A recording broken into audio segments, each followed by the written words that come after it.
សួស្តីបងប្អូនទាំងអស់គ្នាថ្ងៃនេះយើងរៀនអំពី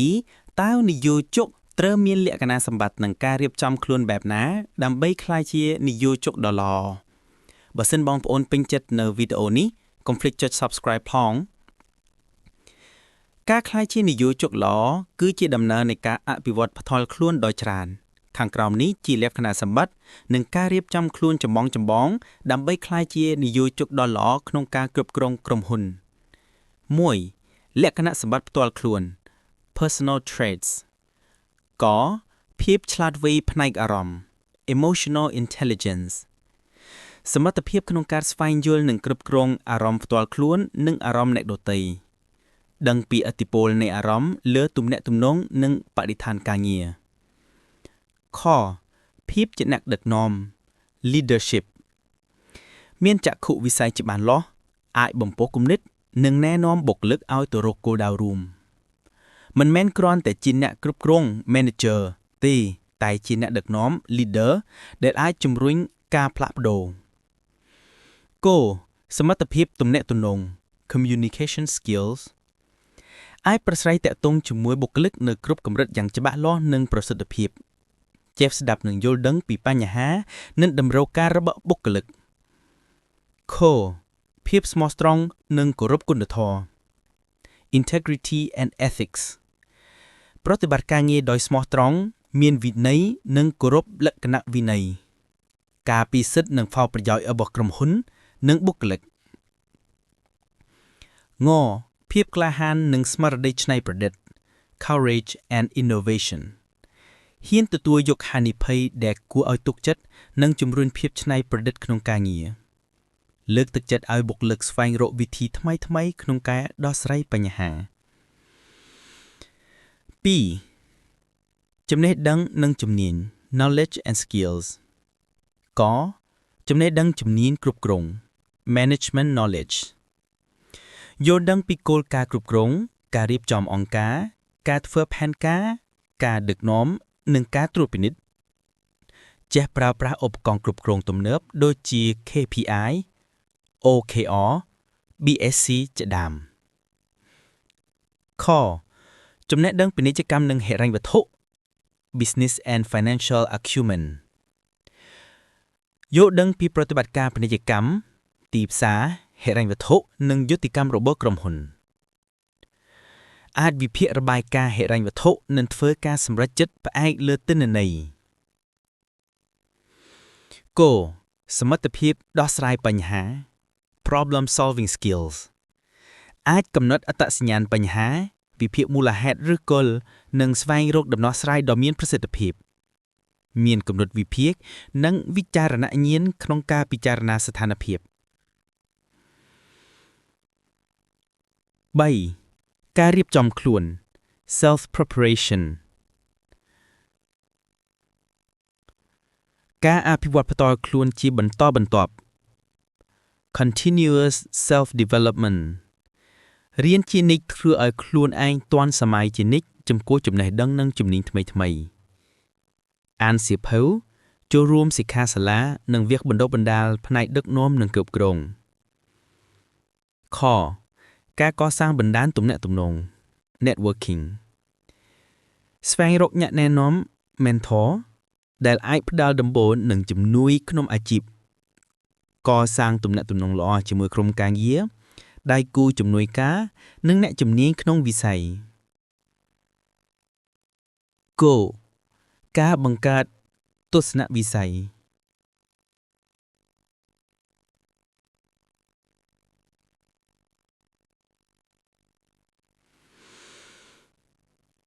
កំណត់ទិសដៅយូរអង្កោច្បាស់លាស់សម្រាប់ក្រុមហ៊ុននិងក្រុមការងារ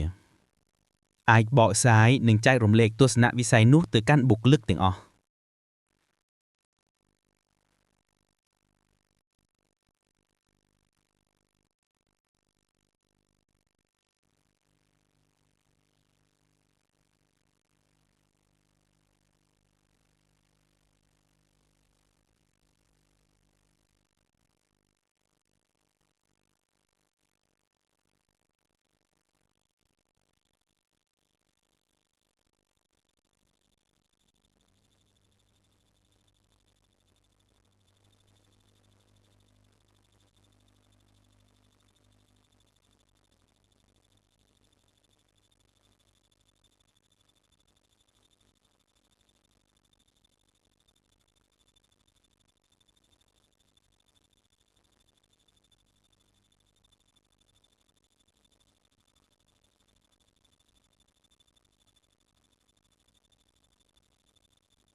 តើដើម្បីដឹកនាំក្រុមហ៊ុនឲ្យបានល្អនិងរីកចម្រើននិយោជកគួរធ្វើនិងមិនគួរធ្វើអ្វីខ្លះ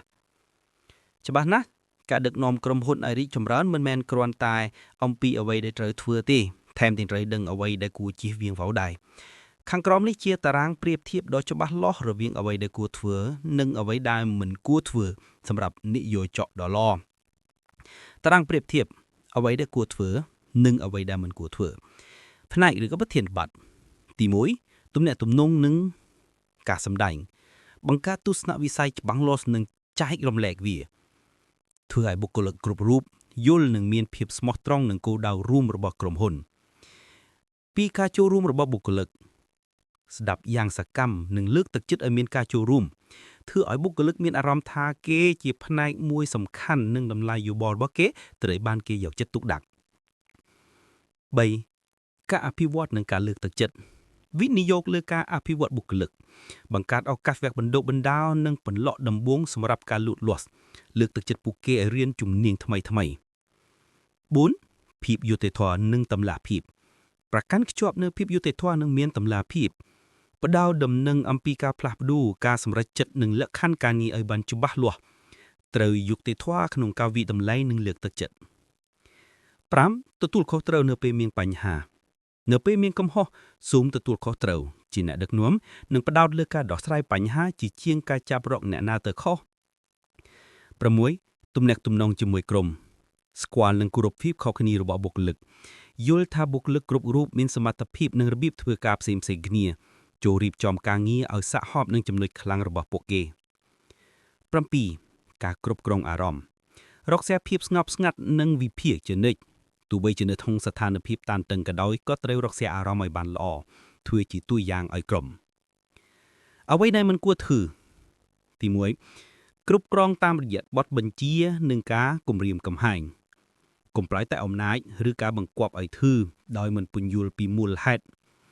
2. ធ្វើការសម្រេចចិត្តតែម្នាក់ឯងដោយមិនប្រឹក្សាយោបល់កុំគិតថាខ្លួនឯងដឹងគ្រប់យ៉ាងការមិនស្ដាប់នឹងធ្វើឲ្យបុគ្គលិកបាត់បង់ការចូលរួមនិងការរួមចិត្ត 3. ផ្ដោតតែលើលទ្ធផលភ្លាមៗដោយប្រងលើយកន្តើយយុទ្ធសាស្ត្រវែងឆ្ងាយកុំមើលរំលោភលើការអភិវឌ្ឍបុគ្គលិកក្រុមហ៊ុនមិនអាចរីកចម្រើនបានទេបើបុគ្គលិកមិនលូតលាស់ដែរ 4. មានលក្ខណៈលើកឯកោឬប្រកាន់ខ្ជាប់នឹងព័ត៌មានសម្ងាត់កុំលាក់ទុកឬប្រាប់ព័ត៌មានខុសៗគ្នាទៅកាន់បុគ្គលិកនេះធ្វើឲ្យបាត់បង់ទំនុកចិត្តនិងបង្កើននូវការចម្រូងចម្រាស 5. ចាប់រកអ្នកណាទៅខុសឬបដិសេធមិនទទួលខុសត្រូវកុំដាក់ទណ្ឌកម្មលើក្រុមការងារដោយសារតែកំហុសផ្ទាល់ខ្លួនរបស់អ្នកនេះនឹងបំផ្លាញទំនុកចិត្តយ៉ាងខ្លាំង 6. ដាក់បុគ្គលិកគ្រប់រូបទៅក្នុងប្រអប់ដោយគ្នាកុំបង្គាប់ឲ្យគ្រប់គ្នាធ្វើការតាមរបៀបដោយគ្នាការមិនទទួលស្គាល់ភាពខុសគ្នានឹងបំផ្លាញសក្តានុពលនិងភាពច្នៃប្រឌិតរបស់បុគ្គលិក 7. ធ្វើការសម្រេចចិត្តឬទំនាក់ទំនងដោយមូលហេតុផ្អែកលើអារម្មណ៍កុំឲ្យភាពខឹងសម្បាវនិងភាពអស់សង្ឃឹមមកជំនួសការវិភាគដ៏សមហេតុផលអារម្មណ៍មិនល្អរបស់អ្នកនឹងឆ្លងយ៉ាងឆាប់រហ័សទៅកាន់ក្រុមទាំងមូលសង្ខេបជាគន្លឹះអ្នកយោជកដ៏ល្អគឺជាអ្នកដឹកនាំសម្រាប់ក្រុមមិនមែនជាចៅហ្វាយលើក្រុមទេពួកគេយកចិត្តទុកដាក់លើការកសាងទំនាក់ទំនងនិងការអភិវឌ្ឍមនុស្សជាជាងការគ្រប់គ្រងលំអិតលំអន់តូចតាចចងចាំថា